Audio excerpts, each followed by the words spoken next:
From the station working for you, this is WRTV News at Noon, streaming now. And good afternoon, I'm Lauren Casey. Thanks for joining us here on the News at Noon on this Friday on WRTV. Todd Clausen is reporting from home this midday. Todd, good afternoon. We finally made it through our work week. What can we expect as we head out the door for our lunch hour?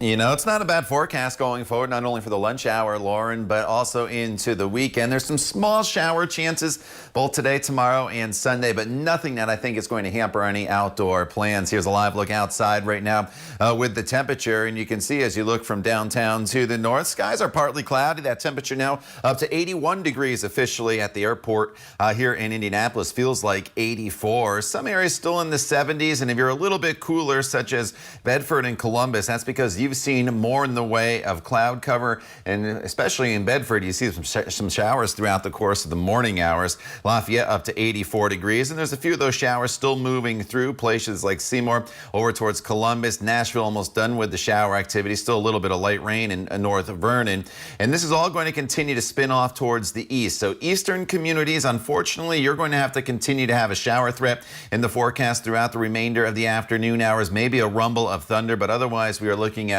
partly to mostly cloudy skies for everybody else. Temperatures in the mid 80s, so it's a warm afternoon for us. We'll talk more about that weekend for you coming up in just a few minutes, Lauren. Todd, thank you. Want to get to some breaking news this midday. This is from Fishers. One of the two teenagers who was shot last night outside of a sports facility has died from those injuries. Fishers police say 17-year-old Thomas Pearson Jr. died at the hospital. The shooting happened around 9:45 last night at Best Choice Fieldhouse near East 116th Street and I-69. Pearson was one of the teens found with a gunshot wound in the parking lot. Police have not released any other information yet about a possible suspect. Metro Police continue to investigate a double homicide that happened on the city's west side. Police on the scene tell WRTV that a young man and woman were found dead of gunshot wounds on West Michigan Street near North Rochester Avenue. That shooting happened around 1:15 this morning. New this midday, more federal agents will soon be coming to Indianapolis in an effort to cut down on gun crime. The U.S. Attorney's Office announced that Operation Legend would use those agents for the next 45 days. The plan says they will be focused exclusively on violent crime. We have more on this program coming up tonight on the news at 5 and 6 o'clock. As the public demands transparency from police, IMPD officers are taking a step in that direction as they are now wearing body cameras. The camera is attached to what looks like an iPhone. The recording device is placed in the chest area of the officer's uniform. Rafael Sanchez got an inside look at how those cameras work, and he got some feedback from homeowners near the Little Flower Catholic Church on the city's east side. Tom Ford lives on the east side of Indianapolis. We talked to him while wearing an IMPD body-worn camera, and he gave us permission to record him. Any event can elevate into something more severe of an event, as we see in the news all the time. So I think it's good that it captures that. Down the street, Ms. Berry also gave us permission to record our discussion using the police technology. I think it's very adequate. The body-worn cameras are being deployed months after several IMPD police-involved shootings and the death of George Floyd in Minnesota. The mayor of Indianapolis led the charge after years of talk to make sure the cameras would become a reality. On East District, Commander Rick Riddle's officers are the first to get the technology. Now we have an immediate record of that interaction that we now can review, we can learn from, and we can use to train our recruits on the proper way to do things. Lieutenant Scott Kulig is leading the training and is overseeing this entire project. The reason we chose the system is because of those automatic triggers. So if an officer is in a very stressful situation, maybe they have to draw their gun and use it for some reason, turning the camera on might not be their first priority or the first thing that crosses their mind. But because of this system and it has these automatic triggers, it does that so the officers don't even have to think about it. The camera starts for them automatically. In an age where people want proof, the cameras will be recording, providing pictures that in the past were not available. There's something to be said for seeing things with your own eyes versus what someone has told you. And that was Rafael Sanchez with that report. The technology being used by Metro Police is also in the hands of law enforcement across Indiana. It includes sheriff's offices in both Boone and Hamilton counties and in the cities of Lawrence, West Lafayette, and South Bend. The new numbers on COVID-19 are just in from the state health department. As you can see here, cases continue to run high in our state.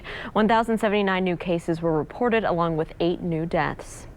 President Trump is now openly acknowledging that he may block new funding for the United States Postal Service because he wants to slow the processing of those mail-in ballots, citing his concerns of voter fraud in the November election. But his opponent, Joe Biden, says the president is trying to deprive Americans their ability to vote during the pandemic. ABC's Andrew Dimbert has the latest. President Donald Trump now openly admitting he wants to block funding for the post office in what Democrats say is an attempt to make it harder to vote by mail. Now, if we don't make a deal, that means they don't get the money. That means they can't have universal mail-in voting. They just can't have it. President Trump has repeatedly claimed, without evidence, that mail-in voting leads to voter fraud. Despite his attacks on the process, Trump and First Lady Melania requested their own mail-in ballots for Florida's upcoming primary election. Pure Trump. Okay, guys, let's go. Let's go. Come on. He doesn't want an election. The Biden campaign accusing Trump of undermining the Postal Service to strip Americans of their right to vote safely. Yesterday, the president pivoting, suggesting he would be willing to make a deal and sign legislation funding the Postal Service, but for a lower amount. A separate thing, I would do it.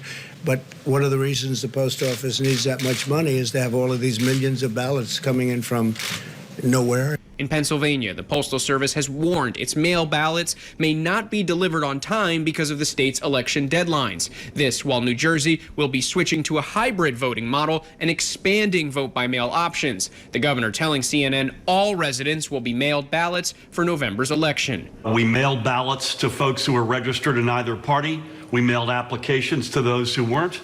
And we also provided in-person voting capacity. In May, Democrats passed coronavirus legislation that included $25 billion for the U.S. Postal Service, $3.5 billion of which would be earmarked for election resources. But the president has already said he would not approve that price tag. Andrew Dimbert, ABC News, Washington. Well, back here, practice is starting to wind down as we inch closer to finding out who's going to be on the pole for this year's Indy 500. Our Brad Brown is joining us live from IMS this midday, where it is Fast Friday. Hey, Brad. Hey, Lauren, a Fast Friday is certainly living up to its moniker here as the first hour of practice sees speeds going up over 230 miles an hour. We'll tell you who's going fast. We'll hear from one of the top rookies in the field from this year's race and a whole lot more looking ahead to the weekend coming up live from the Indianapolis Motor Speedway. And the weather's going to cooperate there for not only Fast Friday, I think, but for most of qualifications here as we go forward throughout the course of the weekend. Just some light rain showers currently across southern portions of the state. They'll swing up towards the east. We'll talk about that and look ahead to more of that weekend forecast for you coming up when the news at noon continues right here on WRTV.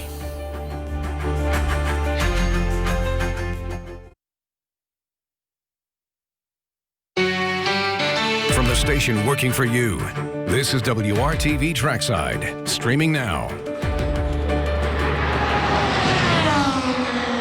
And the sounds of Fast Friday behind us here at the Indianapolis Motor Speedway. Brad Brown here with you, as I know many of you would like to be here on what is a picture-perfect day at 16th and Georgetown. Practice just getting into its second hour. We'll be going until about 5:30 today as we work our way towards setting the field for the 104th running of the Indianapolis 500. We talk about Fast Friday. Basically what that means, they boost the turbos in all of these engines to give them some more miles an hour ahead of qualifying weekend. How many? Well, we found out. You can hear right there, it's actually about 8 miles an hour more. Let's take a look just a little bit ago at Ryan Hunter-Reay, the 2014 Indy 500 champion, running around here with a lap of 232 miles an hour. And that was all by himself. That gives us a pretty good clue of where the pole day qualifying speeds could go, particularly if the conditions hold up as well as they are. There's just nary a breeze out here, a little bit of cloud cover, just a perfect day to be running right now. And these guys are hauling around here right now. More than 10 drivers have already turned a lap over 230 miles an hour. Now let's take a look back at yesterday real quick, a very busy day here at the Speedway. More than 3,400 laps were turned in Thursday's 6.5 hours of practice.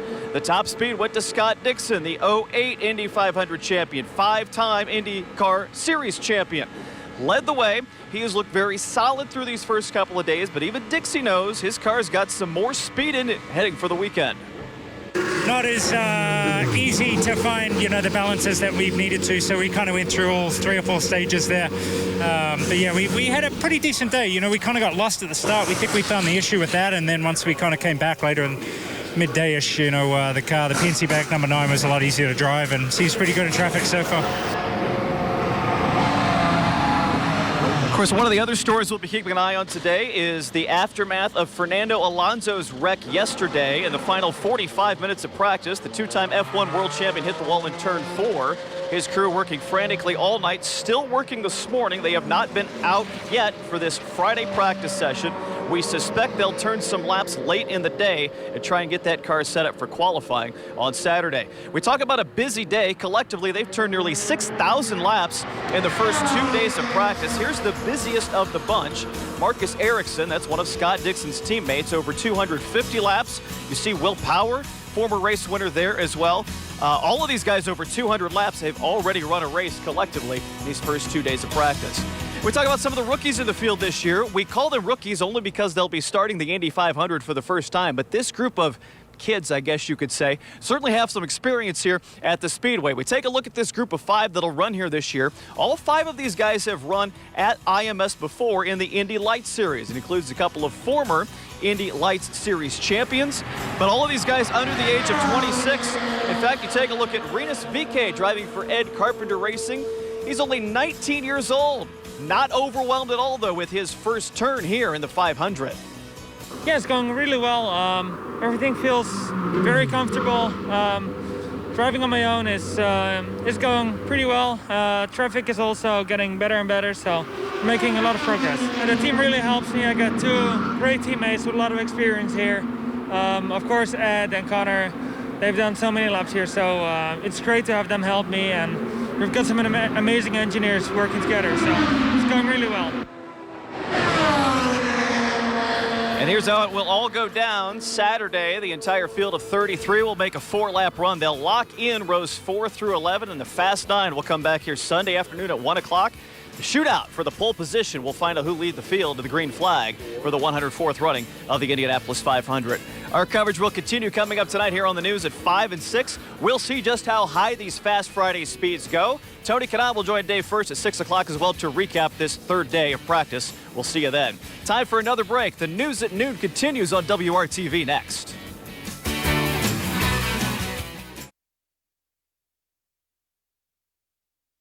Welcome back to the news at noon here on WRTV. Let's check in with Todd and see what we can expect for our Friday forecast. And hey, Todd, let's look ahead to a great weekend.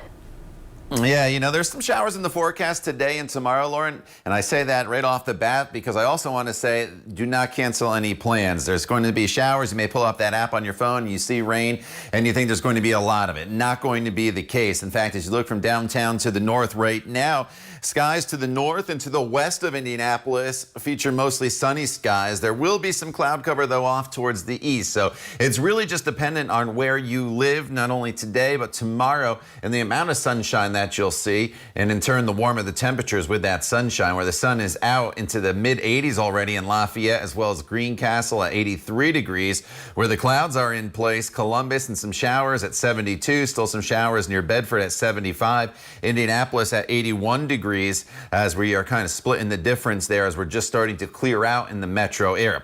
Let's talk about these showers. We had that big batch of rain that we were tracking on Good Morning Indiana to the south as it made its way across the Ohio River. Here's what's left. Some light rain in Columbus as well as Seymour, North Vernon, a few spotty showers over in the Nashville area, and that is just about it. And these showers are going to continue to make their way across the area and off towards the east. And the showers are going to essentially kind of make their way up this way towards the Richmond area. And you could see off to the west here already the clouds breaking apart. So those of you on the eastern side of the state, you will have to deal with a few showers here this afternoon and more in the way of cloud cover. And where the sun is shining, though, temperatures easily up to about 85 degrees. And as we go over to TrueCast, you can see where those showers, they kind of fizzle away. So definitely not a washout, and I don't think you have to cancel any outdoor plans if you do have them. Just know that there will be the chance of that shower through about sunset. Otherwise, this evening, partly cloudy skies, temperatures falling back down into the mid-70s by 9 p.m. For your Saturday, quite a bit of sunshine, 69 degrees as you get going at 8 a.m. and then we'll kind of toggle some clouds in here throughout the afternoon hours up to 85 degrees. And we can't rule out the chance of maybe an isolated shower flaring up tomorrow afternoon, but for the most part, we should remain completely dry across most of the area. Cold front goes through on Sunday. Could be a spot storm Sunday as well. But once that front is through, an absolutely beautiful stretch of weather for us Monday through Thursday. Low humidity, lots of sunshine, and Lauren, high temperatures in the upper 70s to low 80s all across the area. And a couple of those mornings, as you saw, all the way down into the 50s for overnight lows. Thank you so much. Well, now that we have to wear masks most of the time, there's still some questions as to which mask is best. Lindsay Theus with our partners at Newsy takes a look at how all masks are not created equal. N95s, cotton face coverings, bandanas. Not all masks are created equal. New research from Duke University shows which masks work the best. Yeah, there's lots of duct tape on this gizmo. Duke chemist and physicist Martin Fisher created a test setup consisting of a box, a laser, a mirror, a lens, and a cell phone camera. So we have the speaker hole right here. We have the light sheet going in from the left side, going out the right side, and the camera on the far end looking at the light sheet. And when you speak and you emit droplets, and as soon as they go through the light sheet, they scatter light. So you see a little flash of light that gets recorded by the video camera. Duke's research found that N95 masks without valves, those are the ones worn by hospital and healthcare workers, did the best. Surgical or polypropylene masks also performed well. Handmade cotton face coverings provided good coverage, eliminating a substantial amount of spray from normal speech. But bandanas and neck fleeces did not block the droplets much at all. It's not the case that any mask is better than nothing.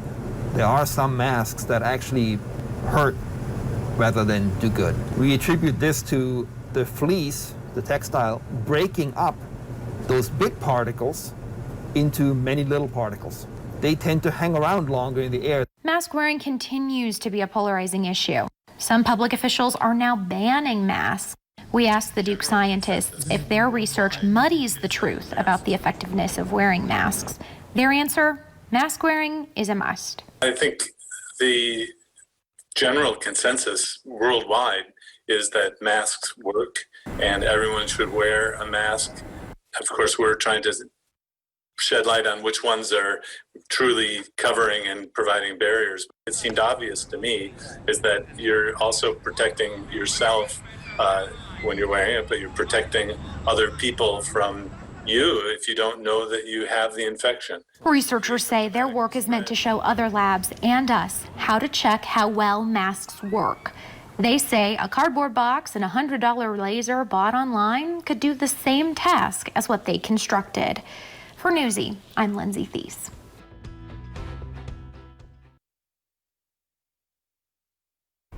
Welcome back. There is an epic battle happening in the gaming world. Epic Games introduced a new system for buying V-Bucks for its popular game Fortnite without going through the payment system used by Apple. Apple responded by removing Fortnite from its App Store. Well, now Epic Games is going after Apple with a parody of a legendary commercial. This power is ours and ours alone. We shall prevail. So you may recognize that reference. It's a play on the famous Apple Macintosh ad that debuted during the Super Bowl back in 1984. All right, let's get one final check of our Friday forecast with Todd. And Lauren, there could be a spot shower or two to the south and east here throughout the afternoon and early this evening. Otherwise, partly cloudy today. High temperatures in the mid-80s. Some spotty showers Saturday and Sunday. Nothing to cancel plans over. Then beautiful weather for next week. Todd, thanks. And thank you for joining us and making WRTV your choice for news. Have a great weekend.